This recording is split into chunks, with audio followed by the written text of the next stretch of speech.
الحمد للہ رب العالمین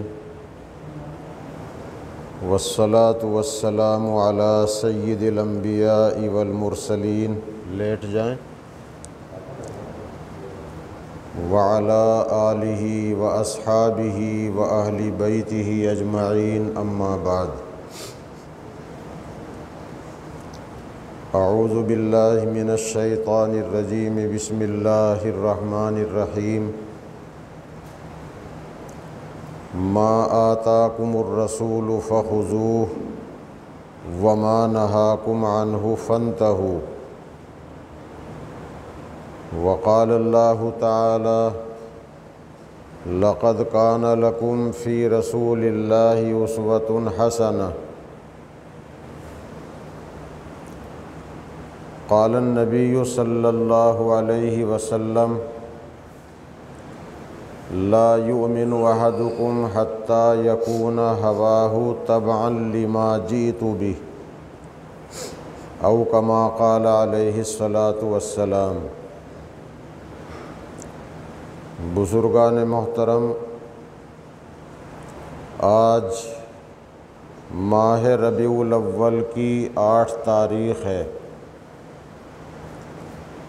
ربیع الاول اسلامی سال کا تیسرا مہینہ ہے، اور ہمارے قریب بزرگوں کی، اولیاء اللہ کی ایک بستی ہے جس کو پیران کلیر کہتے ہیں، تو وہاں امام الاولیاء حضرت خواجہ علاء الدین علی احمد صابر کلیری رحمۃ اللہ علیہ آرام فرما ہے، اور اس مہینے میں اس مزار کا عرس بھرتا ہے۔ تو ہم اپنے بچپن سے یہ سنتے آئے تھے کہ یہ چاند کلیر کے میلے کا چاند ہے، تو ایسا تأثر تھا جیسا کہ میلہ اللہ کا کوئی حکم ہو۔ جیسے ہم رمضان کے چاند کو رمضان کا چاند، عید کے مہینے کے چاند کو عید کا چاند کہتے ہیں، اور بقرعید کے مہینے کے چاند کو بقرعید کا چاند کہتے ہیں، تو ہمارے یہاں کے لوگ، خاص طور پر ماں بہنیں، وہ ربیع الاول کے چاند کو کلیر کے میلے کا چاند کہتی تھیں۔ تو ایسا لگتا تھا جیسے یہ بھی کوئی اللہ کا حکم ہو کہ عرس اس مہینے میں لگنا ہے۔ حالانکہ قبروں پر عرس اور میلہ یہ اسلامی چیز نہیں، شرعی چیز نہیں، مذہبی چیز نہیں۔ سرکار دو عالم صلی اللہ علیہ وسلم نے اس چیز سے سختی کے ساتھ منع فرمایا ہے۔ حدیث پاک میں آتا ہے، محمد الرسول اللہ صلی اللہ علیہ وسلم جب بیماری کی حالت میں تھے اور آپ کی ازواج مطہرات، پاک بیویاں، گھر کے افراد آپ کے پاس بیٹھے رہتے تھے، تو کئی مرتبہ سرکار دو عالم صلی اللہ علیہ وسلم نے فرمایا کہ اللہ لعنت کرے ان لوگوں پر، یہودیوں پر، عیسائیوں پر، جنہوں نے اپنے بزرگوں کی قبروں کو سجدہ گاہ بنا لیا۔ حدیث شریف میں ہے کہ نبی اکرم صلی اللہ علیہ وسلم کے سامنے کچھ گرجاؤں کا، کنیساؤں کا تذکرہ آیا۔ پاک بیویوں میں سے ایک بیوی رضی اللہ عنہا دیکھ کے آئی تھیں، تو ایسے گرجا گھر کا تذکرہ آپ کے سامنے کیا، تو اس وقت بھی آپ نے لعنت فرمائی ان لوگوں پر کہ جنہوں نے اپنے بڑوں کی قبروں کو سجدے کی جگہ بنا لیا۔ حضرت عائشہ رضی اللہ عنہا فرماتی ہیں کہ سرکار دو عالم صلی اللہ علیہ وسلم کی قبر شریف گھر میں بنائی گئی۔ وہ حضرت عائشہ کا کمرہ تھا، گھر تھا۔ حضرت عائشہ فرماتی ہیں کہ اگر یہ اندیشہ نہ ہوتا کہ محمد الرسول اللہ صلی اللہ علیہ وسلم کی قبر کو لوگ سجدہ گاہ بنا لیتے تو آپ کی قبر شریف بھی باہر بنائی جاتی، مگر اسی خدشے سے بچتے ہوئے اللہ کے حکم پر پیغمبر آخر الزماں سرور دو عالم صلی اللہ علیہ وسلم کی قبر شریف آپ کے گھر میں بنائی گئی تاکہ لوگ اس قبر کو سجدہ گاہ نہ بنائیں۔ شریعت محمدی میں شرک سے بڑی حفاظت کا بندوبست کیا گیا ہے۔ رسول پاک صلی اللہ علیہ وسلم کیونکہ آخری پیغمبر ہیں، ان کی شریعت آخری شریعت ہے، اس لیے اس امت کو شرک سے بچانے کی حتی الامکان کوشش کی گئی۔ آپ جانتے ہیں کہ جنازے کی نماز مکمل کھڑے کھڑے پڑھنے کا حکم دیا گیا، اس میں رکوع اور سجدہ نہیں رکھا گیا،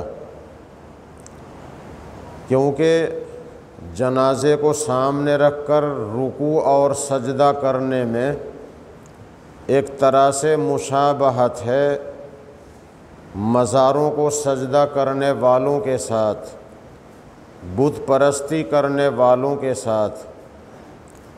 اس لیے محمد الرسول اللہ صلی اللہ علیہ وسلم نے جنازے کی نماز ہاتھ باندھ کر کھڑے کھڑے پڑھنے کو سکھایا، اس میں رکوع نہیں رکھا، نہ سجدہ رکھا، اور نہ ہی ہاتھ اٹھا کر دعا مانگنے کو بتایا۔ ساری کی ساری جنازے کی نماز دعا ہے، مگر ہاتھ نہیں اٹھائے جاتے، ہاتھ باندھ کے ہی پڑھی جاتی ہے۔ تو اس لیے تاکہ یہ امت شرک کے شائبے سے بھی بچی رہے، تو نبی اکرم صلی اللہ علیہ وسلم کی قبر شریف گھر میں بنانے کی ایک وجہ یہ بتائی ہے تاکہ لوگ اس قبر پر سجدے نہ کرنے لگیں۔ یہ ہے شریعت کی حفاظت کہ یہ امت شرک میں مبتلا نہ ہو۔ اسی لیے محمد الرسول اللہ صلی اللہ علیہ وسلم کی قبر شریف آپ کے حجرے میں بنائی گئی۔ حضرت عائشہ نے اس کی مین وجہ یہی بتائی ہے۔ تو قبروں پر پوجا پاٹ کا کرنا، چڑھاوے چڑھانا، عرس لگانا، یہ مذہبی چیز نہیں۔ ہم اہل سنت و جماعت ہیں۔ سنی مسلمانوں کے مسلک میں علماء بریلی ہوں یا علماء دیوبند، اہل السنت والجماعت کے یہاں یہ چیزیں ممنوع ہیں۔ اور آج ربیع الاول کی 8 تاریخ ہے، یہ اسلامی سن کا 3واں مہینہ ہے۔ نبی اکرم صلی اللہ علیہ وسلم کے دنیا میں تشریف لانے کا مہینہ یہی ہے، اور آپ کے دنیا سے پردہ کرنے کا مہینہ بھی یہی ہے۔ آج سے 1496 برس پہلے اسی مہینے میں پیر کے دن صبح کے ٹائم محمد الرسول اللہ صلی اللہ علیہ وسلم دنیا میں تشریف لائے، اور 63 سال اس دنیا میں رہ کر اللہ کے دین کی تبلیغ و رسالت کا حق انجام دے کر 63 سال دنیا میں رہ کر اسی مہینے میں پیر ہی کے دن دنیا سے پردہ فرما گئے۔ مولانا احمد رضا خان صاحب بریلوی، جو بریلوی فرقے کے بانی مبانی ہیں، ان کے لکھنے کے مطابق نبی اکرم صلی اللہ علیہ وسلم کی پیدائش کی تاریخ ربیع الاول کی 8 ہے، جو آج ہے۔ ان کے علاوہ کوئی گارنٹی کے ساتھ نہیں لکھتا کہ نبی اکرم صلی اللہ علیہ وسلم کی پیدائش کون سی تاریخ میں ہے۔ کوئی لکھتا ہے 2 ربیع الاول میں ہے، کسی نے لکھا ہے کہ یا تو 8 میں ہے یا 9 میں ہے، کسی نے لکھا ہے 9 میں ہے یا 10 میں ہے، کسی نے لکھا ہے 10 میں ہے یا 12 میں ہے۔ گارنٹی کے ساتھ کوئی بڑا سے بڑا عالم نہیں بتاتا کہ باعث کائنات محمد الرسول اللہ صلی اللہ علیہ وسلم کی پیدائش کی تاریخ کون سی ہے۔ بڑی عجیب بات ہے، دنیا میں جو کسی بھی فرقے کے، کسی برادری کے، کسی قوم کے سربراہ سرغنہ ہیں تو ان کی برادری، ان کی پارٹیاں، ان کی جنم تتھی، ان کی پیدائش کی تاریخیں یاد رکھے ہوئے ہیں۔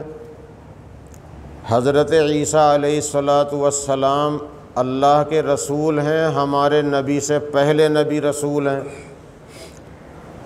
ان کی پیدائش کی تاریخ ساری دنیا جانتی ہے، عیسائیوں نے ساری دنیا کو جنوا دیا ہے۔ 25 دسمبر جس کو بڑا دن بھی کہتے ہیں،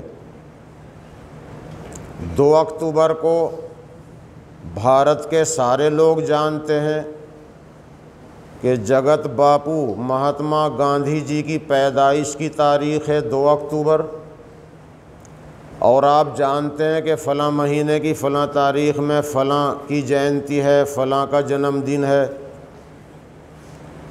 لیکن اللہ کی مخلوق میں سب سے بڑا مرتبہ رکھنے والی شخصیت، اللہ کے بعد جن کا رتبہ ہے، نبی اکرم صلی اللہ علیہ وسلم، جو سارے نبیوں کے امام سردار ہیں۔ حضرت آدم سب کے ابا ہیں، لیکن ہمارے نبی کا رتبہ ان سے بھی بڑا ہے۔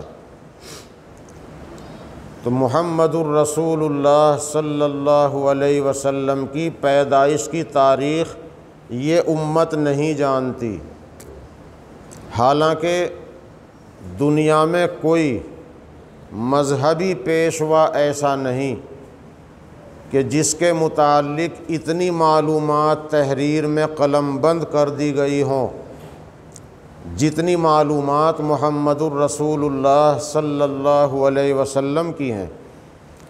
آنکھیں کیسی تھی، پلک کیسے تھے، ابرو بھویں کیسی تھی، رخسار کیسے تھے، انگلیاں کیسی تھی، ہتھیلی کیسی تھی، پیر کا تلوا کیسا تھا، دونوں کاندھوں کے درمیان مہر کیسی تھی، پیر کی انگلیوں میں کون سی بڑی تھی، کھانے پینے کے وقت کیا عمل کرتے تھے، چلتے ہوئے کیسے چلتے تھے، لیٹتے کس طرح تھے، استنجا خانے میں کیسے جاتے آتے تھے،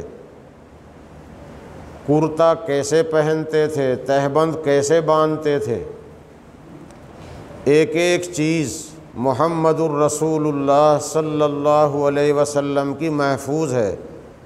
سارے صحابہ نے دیکھ کر نقل کیا ہے۔ کیسے بٹن لگاتے تھے، ایک دن بٹن نہ ہونے کی وجہ سے کیکر کا کانٹا لگا لیا، وہ بھی حدیث میں موجود ہے کہ معاویہ ابن قر رضی اللہ عنہ حاضر خدمت ہوئے، دیکھا حضور نے کیکر کا کانٹا لگا رکھا گریبان ڈھانکنے کے لیے، وہ بھی نقل کر دیا، اور خود بھی کیکر کا کانٹا لگانے لگے کہ میں نے اپنے نبی کو اس طرح دیکھا ہے۔ تو جب ہر چیز محفوظ ہے، لیکن یہ کہیں نہیں ملتا کہ سرکار دو عالم صلی اللہ علیہ وسلم کی پیدائش کی تاریخ کیا ہے۔ تو محققین بڑے علماء یہ فرماتے ہیں، ہمارے دارالعلوم دیوبند کے شیخ الحدیث حضرت مفتی سعید احمد صاحب پالنپوری رحمۃ اللہ علیہ فرمایا کرتے تھے کہ خدائے پاک نے یہ تاریخ امت کے سینے سے نکال دی، اللہ نے اس کو بھلوا دیا۔ اور اس کا پتہ اس لیے نہیں کہ سرکار دو عالم صلی اللہ علیہ وسلم نے نہ تو جشن عید میلاد النبی منایا ہے یعنی جنم دن، نہ منانے کو بتایا ہے، نہ اپنا منایا نہ اپنے بچوں کا، نہ پھر صحابہ نے منایا، نہ برسی منائی ہے، نہ وفات منائی ہے، اور نہ عید میلاد النبی منائی، ورنہ امت کو پتہ رہتا کہ پیدائش کی تاریخ کیا ہے۔ آپ کو اگر معلوم نہیں تھا تو جبرائیل فرشتے سے معلوم کرتے، وہ اللہ سے معلوم کر کے بتا دیتے۔ آپ اگر جنم دن مناتے تو ہمیں ساری امت کو پتہ چلتا کہ فلاں تاریخ میں نبی کی پیدائش ہے۔ جب ایسا ہے نہیں تو امت بھول گئی۔ بس مولانا احمد رضا خان صاحب بریلوی نے لکھا ہے کہ پیدائش کی تاریخ 8 بیٹھتی ہے، وہ کچھ پرانا حساب لگایا کہ نبی اکرم صلی اللہ علیہ وسلم کا حج ہوا تھا جمعے کے دن، وہ ذی الحجہ کی 9 تاریخ تھی، اس کے بعد وہ چاند 29 کا ہوا، وہ 29 کا ہوا، پھر آپ کی وفات پیر کے دن ہوئی تو پیر میں کون سی تاریخ بیٹھ رہی تھی، اس طرح حساب لگا کر انہوں نے 8 بتائی ہے جو آج ہے۔ اور سارے ملک میں عید میلاد النبی کے نام سے خوشیاں منائی جاتی ہیں نبی کی وفات کے دن، وفات کی تاریخ میں۔ مولانا احمد رضا خان صاحب نے لکھا ہے کہ پیدائش تو 8 میں ہے، وفات 12 میں ہے، اور مسلمان بہت سے وفات کی تاریخ میں خوشیاں منا رہے ہیں، ڈھول تاشے بجتے ہیں، ڈی جے بجتے ہیں، جلوس نکلتے ہیں۔ اگر پیدائش بھی 12 میں ہو اور وفات بھی 12 میں ہو تو سکتا ہے اس میں مصلحت یہ رکھی گئی ہو کہ یہ امت نہ تو خوشی منا سکے نہ غم منا سکے۔ اگر وفات پہ غم منائے تو پیدائش کی تاریخ بھی وہی، اور اگر پیدائش پہ خوشی منائے تو وفات کی تاریخ بھی وہی، نہ غم منا سکتے ہیں نہ خوشی۔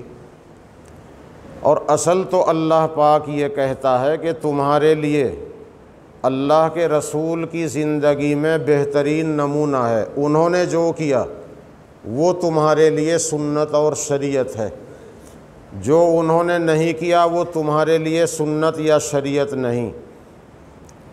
اللہ نے قرآن کی آیت میں فرمایا رسول تمہیں جو کچھ دے اسے لے لو، یعنی جو کام کرنے کو بتائے اسے کرو، اور جس کام سے روک دے اس سے باز رہو۔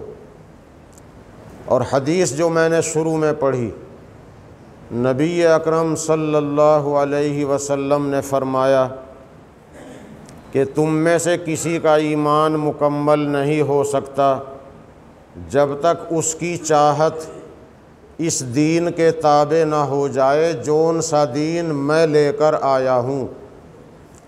اس لیے جو چیزیں سنت و شریعت کے خلاف ہیں، دیکھنے میں کتنی ہی اچھی لگیں، وہ اللہ کے یہاں مقبول نہیں۔ نبی اکرم صلی اللہ علیہ وسلم نے خود فرمایا من احدث فی امرنا ھذا فہو رد، جو ہمارے دین میں ایسی چیز کو شامل کرے جو دین میں نہیں، وہ رد ہے، اور وہ چیز مردود ہے، رد کر دی جائے گی۔ اس لیے سنت و شریعت پر عمل کرنا ہی ہمارے لیے عین دین ہے، اسی میں سرخ روئی ہے، اسی میں کامیابی ہے۔ اب رہی بات میلے میں جانا، تو جب قبروں پر میلہ لگانا ہی جائز نہیں، عرس بڑھنا ہی شریعت کے اور دین کے خلاف ہے، تو پھر اس میں جانے کی اجازت کیسے ہو؟ لیکن علماء لکھتے ہیں کہ اگر ضرورت کا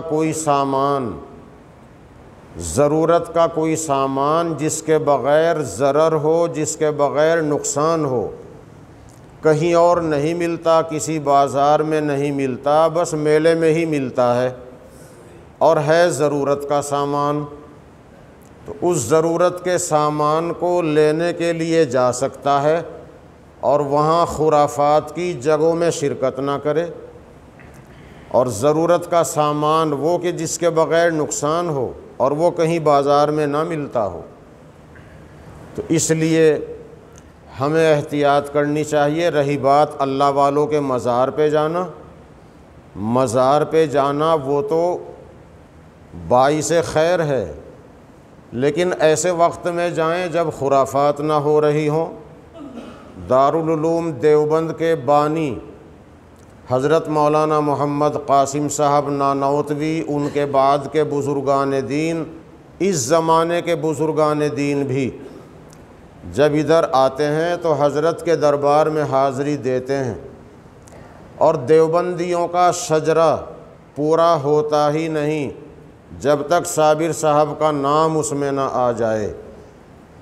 اور ہم نے الملفوظ جو مولانا احمد رضا خان صاحب بریلوی کی ہے، الملفوظ، اس میں ان کا شجرہ پڑھا ہے تو وہاں صابر صاحب کا نام نہیں، اور علماء دیوبند کا جو شجرہ ہے اس میں حضرت صابر صاحب کا نام آئے بغیر شجرہ پورا نہیں ہوتا۔ اس لیے ان کے دربار میں جانا، مزار پہ جانا، جائز طریقے سے جانا، جائز کام کرنا۔ جو مولانا احمد رضا خان صاحب بریلوی نے بھی لکھا ہے کہ وہ کام ناجائز ہے، اس سے بچنا۔ تو بزرگوں کے مزار پہ جانا خیر سے خالی نہیں، بشرطے کہ شریعت کی حدود میں رہ کر آدمی جائے اور شریعت کی حدود میں رہ کر وہاں فاتحہ درود اور دعا کرے۔ اور بزرگوں کی کرامت سے بھی انکار نہیں ہے، نہ بزرگی سے انکار ہے نہ کرامت سے انکار ہے، لیکن یہ معاملہ بڑا نازک ہے۔ کبھی کبھی آدمی عقیدت اور محبت میں غلو کر کے شرک تک پہنچ جاتا ہے، اس سے بچنا ہے۔ اولیاء اللہ سے محبت رکھنا ایمان کا حصہ ہے، اور اولیاء اللہ میں سب سے بڑے صحابہ ہیں، پھر صحابہ کے بعد رتبہ درجہ بدرجہ۔ اولیاء اللہ سے محبت یہ ایمان کا جزو ہے۔ اللہ ہم سب کو شریعت کے حدود میں رہ کر اولیاء اللہ سے عقیدت و محبت کی بھی توفیق عطا فرمائے، اور ان کے نقش قدم پر چل کر سنت والے راستے تک پہنچنے کی اور اس پر عمل کی توفیق عطا فرمائے۔ وآخر دعوانا الحمد للہ رب العالمین۔